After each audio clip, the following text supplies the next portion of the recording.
If you get a business loan, you're a moron. You couldn't even manage the money you had to begin with. So now you think you're going to manage somebody else's money? The biggest key advantage of being self-funded is It could be a different day, but it's the same, homie. How you look me in my eyes, didn't change on me. Hey, done me dirty, and I think they left a stain on me. Hey, put the blame on me. So for your time up, go get it now, and ain't no telling where you wind up. From the bottom, I went through hell just to climb up. When they get gangster, you do not got.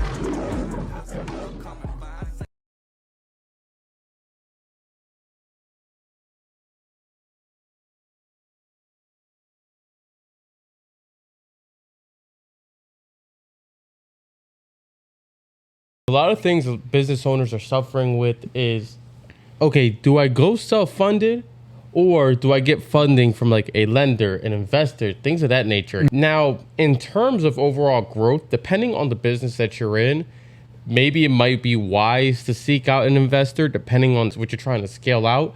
But also on top of that, you're better suited when you're going towards a self-funded type of direction as opposed to getting money from an outside source or getting money from an investor and things of that nature. Now, Darren, let me ask you this. In terms of self-funding as a business owner, what would you say are some key advantages of it? the biggest key advantage of being self-funded is that you have full control over your company. You also have full creative and directive control of the company as well. That's right. Now, to kind of give a little bit of background, with Braun, as a lot of you may or may not know, we are 100% self-funded. And that's why this is a topic that I wanted to go over as well, because I know a lot of companies and a lot of businesses out there, especially startups, they're wondering, should I go the self-funded route? Should I utilize my own money, put my own money into the business? If not, and if so, what's my rate of return, or what if I don't get a return on my investment?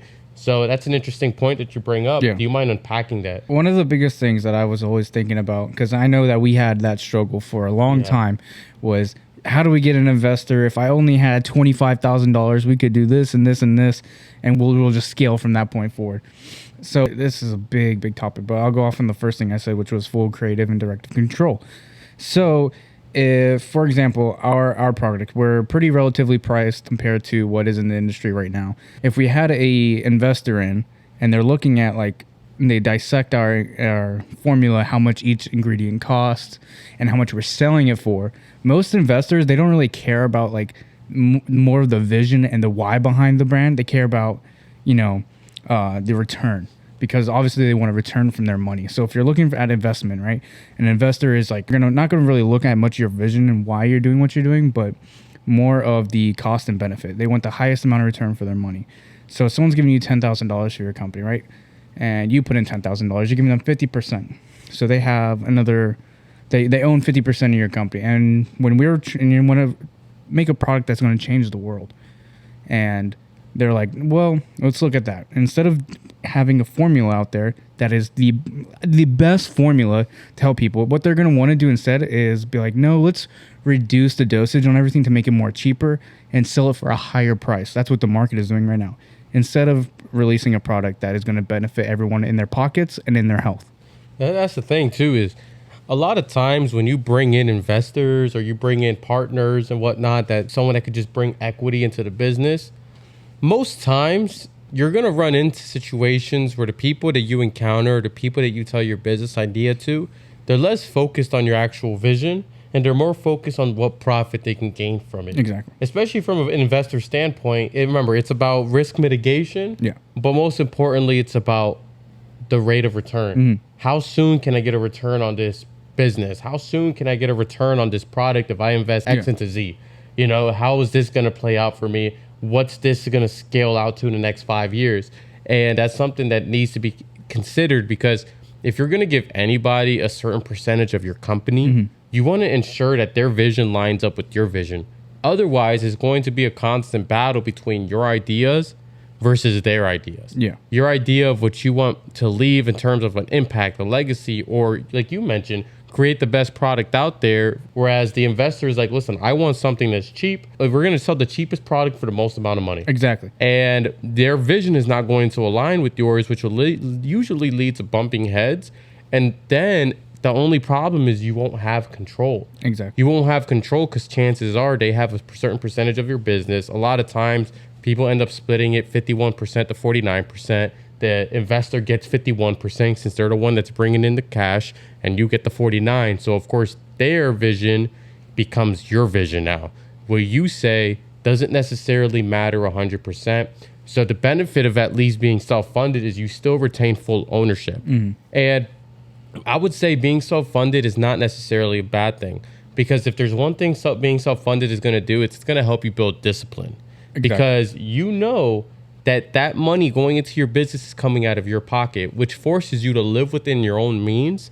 By doing so, it makes you financially intelligent. And then not only that, you understand how much money you have to put into your business. You know how much money is going into your business. And because you understand how much money is going into your business, you know how much is readily available. You know how much is available to spend, and you know how much is available to continue running your business, which allows you to have less time wasted to secure funding from an investor or secure funding from a lender, whatever the case may be. Yeah, it also goes down to when a lot of people are like, man, but I need a lot of money to self-fund my company, to start my company, to run my company. When in reality, 99% of small businesses, they need very little to no capital to actually get started and work. And if you take a deeper look to it, most small businesses don't fail because of lack of capital. They fail from the lack of willingness to put in the effort required to grow and scale that company. Everyone wants all the money given to them so they can immediately just avoid putting in the work in order to raise that money themselves and figure out how to raise that money, figure out how to overcome obstacles. They just want an easy way out. And when running a business, there's so much work that needs to be involved, and you can't always take the easy way out with money. Because let's say you get all that money, guess what? That small business is going to fail, because now that you've taken that cheap way around to get that funding in, you've now costed yourself the experience of learning how to overcome all these obstacles, learning the skills required to grow the company and run the company successfully. Everybody's looking for that quick fix. Yeah. And here's the thing. If you are currently running a business and your number one concern is funding, because every single time you fucking have $10,000 in your account, it goes to waste. What are you going to do when an investor gives you $100,000, $200,000? If you can't manage $10,000, what makes you think you can manage $100,000? So that's where a lot of times outsourcing funds can end up being a detriment to not only you, but your company. Because yes, obviously you're going to have all these funds. You can do whatever the fuck you want with it. You can grow your business with it. But without the proper discipline set in place, that money's going to go to the wrong place. Not only that, but without the proper lessons learned throughout your journey to success, how are you going to know where your risk assessments go? How the hell are you going to mitigate those risks? Where are you actually going to put the money to where it's going to yield the highest return? And then in terms of that, you're not going to know how to manage your money better, because you couldn't even manage the money you had to begin with. So now you think you're going to manage somebody else's money? Yeah. So maybe someone's like, okay, I want full control over my company. I don't want to get an investor in and get him entangled and start getting a conflict of interest going on, because I want to release this product this way. I want to market this way. I want to budget this way. So they're like, okay, maybe I'll go for a loan, right? And I did think about doing a loan before, but then the more I thought about it, the more I am accustomed to the fact that if you get a business loan, you're a moron, right? Because the business world is very, very uncertain, right? You never know what's going to happen. You never know when you're going to grow, or if you're going to fail, or if that business that you're entering, you don't really have passion for it, and then you're going to change the business into something else, right? So if you do get a loan, there's only one thing that is certain out of that. There's only one hard fact. No matter what, you're going to pay the fucking bank back, right? So your business fails, guess what? You're still self-funding the fucking bank. You might not be self-funding your business anymore, but you're self-funding the bank and paying back that fucking loan. Yeah, you're going to pay. They're going to get their money one way or another, whether they actually get hard cash from you or they take away your assets. Whether you got to give up that car, whether you got to give up that house, or whether your business has to file for bankruptcy. These are things you have to consider, because when you do things like this, you lack control. You give up the control you had from, being your self-funded self, or, being the primary owner of the business. So you lose 100% ownership. Most importantly, you lose the control. And now you're more concerned about paying a loan back. Now you're concerned about paying other people back. Yep. So that takes you away from actually being able to dive in and focus more on your business. And on top of that too, because of the fact that you're primarily focused on paying people back, given the case scenario you failed to do so, guess what? You have a lot of things on the line. You have your income on the line. You have your business on the line. You have everything. So why would you put yourself in a bigger risk for a potentially similar or worse return? So what I want to say is this too. When you're self-funding your business, that makes you a little bit more of a go-getter. That makes you a little bit more driven, have a lot more desire into growing your business. The reason being is because it's your own hard-earned money that's going into it. Yeah, I was just about to say that, right? So a lot of people, when they're given something, there's not really that emotional and mental connection to it, right? So they're more likely to trash something that isn't theirs because they don't physically feel or see the hard work that was used to acquire that, right? So $5 that you give me, right? I'm going to be more willing to spend it on whatever the fuck I want. But $5 that I've earned, if you're working a $15 an hour job, right? That was like 15 minutes of my time right there. I'm not going to waste this $5, right? But when someone gives you that money, gives you that capital, you're going to be more likely to just spend it on shit that's not needed to help you grow versus when you're self-funding yourself, right? You're going to have more of that connection to that money and want to use it more smartly. Because you didn't work for it. I mean, look at the people that win the lottery. Most of them turn to drugs. Most of them commit suicide. Most of them just find a way to die or go to jail. And they become super broke afterwards. They just blow their money. And guess what? They go right back to where they were. And that takes me back to what I've always been preaching since we first started this podcast. To go from $1 to $100, you have to make a change. But here's the thing. If you can't manage $100, you can't manage $1,000. If you can't manage $1,000, you can't manage $10,000. What the fuck makes you think that if you could barely manage what you have now, it's okay for you to ask for more? Why the fuck do you think you are privileged? Why would you put yourself in a difficult situation when you can't handle the shit you have now, but you're going to beg somebody for more money when you can't handle your own money? And that's what happens when these people win the lottery. These people win the lottery. They already have poor money management skills. So when they win the lottery, they get this huge lump sum of money. Guess what? Those poor money management skills stay with them. Yeah. They end up buying shit they don't need. They put money into shit they don't need. And then they end up doing things that they don't need to do with their money, which is financially irresponsible. Yeah. And what I'm going to say is this too. When it comes to business or when it comes to your own personal being, when you're looking at loans, when you're looking at credit cards and things like that, credit cards are not there for you to buy shit you can't fucking afford. You don't fucking get a credit card to buy shit you normally can't afford if you didn't have one. Credit cards, loans, things like that, they're there for you to have it so that you could pay it back. And it also helps you establish your credit, whether it's your personal credit or your business credit.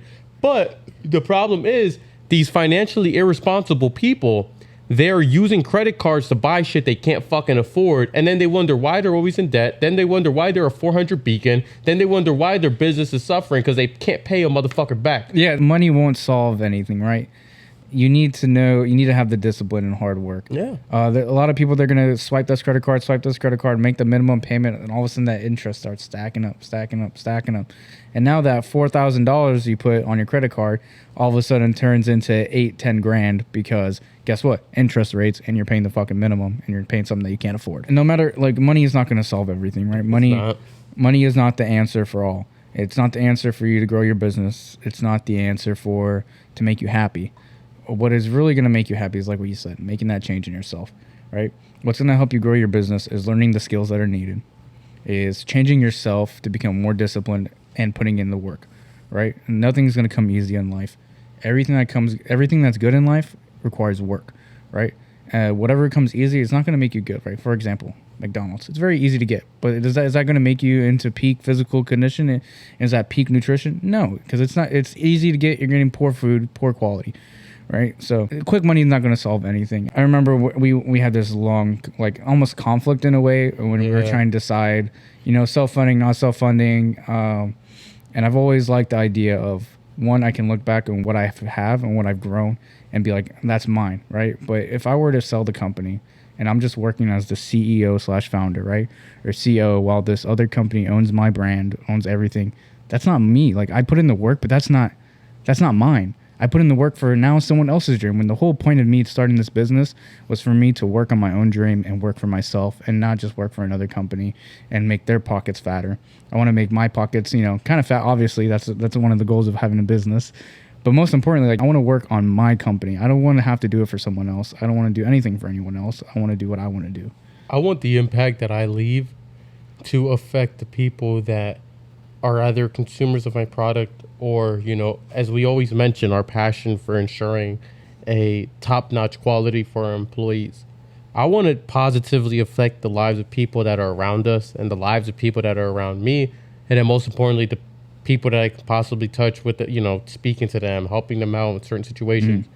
I don't want to put myself in a situation where instead of helping others, all I did was spend 10 years on a business, growing it, scaling it, just to turn around and look at someone and be like, all right, it's yours now. Here's the keys to the building. It's your business. A lot of times I hate companies that go public, right? Because when companies go public, and this is also very similar to getting an investor with your company, right? So you go public or you get an investor. Right. Instead of worrying about what you want to do and what's provided for the consumers, everything at that point now turns into the biggest gains, right? For the investors, it's what's the biggest thing they can, like the biggest profit for the shareholders. Why should the shareholders stay and continue gaining from them, right? So everything becomes very meticulous money. You're not going to be able to put as much money into your employees. You're not going to be able to put in as much money into research and development because that's a higher risk. You're going to put in a lot of money into research and development. What if it fails, right? Investors don't like what if it fails. They don't like fail. They like succeed, return, grow. When it succeeds, when it grows. Yeah, and when you have that investor in there, they're less likely to take that risk to put money into research and development, right? They're less likely to want to take fat risks. When you're self-funded and you're like, hey, I'm going to see if this works out. It might be a risk, but you know what? If it does work out, it's going to be really good. You're going to want to take that risk. Meanwhile, others, when you're a slave to the shareholders, you're not going to take that risk. You're going to put whatever it is going to pump out money. I'm a very value-oriented guy. So when I start thinking about investors, shareholders, and things like that, it kind of makes me like boiled up inside because I don't want to be directly focused on the profit. Like I just want to give out the best in there. That's why we have one of the best ingredient list out there in there. I just want to provide value. I refuse to be a slave to someone whose vision does not align with mine. Someone whose core values do not align with mine. I refuse to allow myself to lower my standards because somebody else wants to only focus on the profit, only focused on scaling for fame, only focusing on something in particular that has nothing to do with the value that I'm trying to create.